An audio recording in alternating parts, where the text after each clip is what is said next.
നോമ്പിന് ഒഴിച്ചുവിടാൻ പറ്റാത്തൊരു വിഭവമാണ് സമൂസ. കാപ്പാട് സ്റ്റൈലിൽ സമൂസ എങ്ങനെ ഉണ്ടാക്കുക എന്നുള്ളത് നമുക്ക് നോക്കാം. നമ്മൾ അതിനായിട്ട് എടുത്തത് സവാള, ഇത് മൈദ പരത്തുന്നേരം കുറച്ചിടാൻ വേണ്ടിയിട്ട് മൈദപ്പൊടിയാണ്. പിന്നെ ചിക്കൻ വേവിച്ച് ക്രഷ് ചെയ്തെടുത്തിട്ടാണ്. ഇത് ഇഞ്ചി ചതച്ചത്, വെളുത്തുള്ളി ചതച്ചത്, പച്ചമുളക് ചതച്ചത്, മഞ്ഞൾപ്പൊടി, ഉപ്പ്, കുരുമുളക് പൊടി, ഗരം മസാല, മൈദ.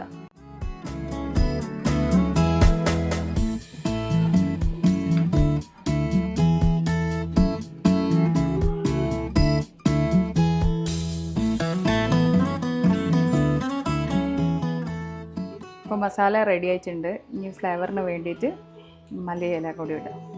ഇപ്പോൾ സമൂസ ഷീറ്റൊക്കെ അവൈലബിൾ ആണ്, പക്ഷേങ്കിൽ പണ്ടുള്ള രീതിക്ക് തന്നെയാണ് ഇപ്പോൾ ചെയ്യുന്നത്. നമ്മളെ വീട്ടിലെല്ലാവർക്കും ഇതാണ് ഇഷ്ടം, ഇങ്ങനെ ചെയ്യുന്നതാണ് ഇഷ്ടം. സമൂസ ഷീറ്റ് റെഡിമെയ്ഡ് വാങ്ങിക്കുന്നതിനേക്കാളും ചൂട് തണിഞ്ഞാലും ഇതിനാണ് ടേസ്റ്റ് ഉണ്ടാവുക.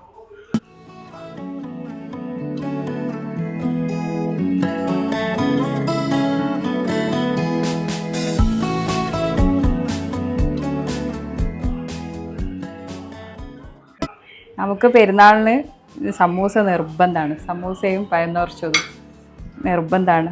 രാവിലെ പള്ളി കഴിഞ്ഞ് വന്നു കഴിഞ്ഞാൽ സമൂസയും പഴന്നുറച്ചതും ചായയാണ് കുടിക്കുക.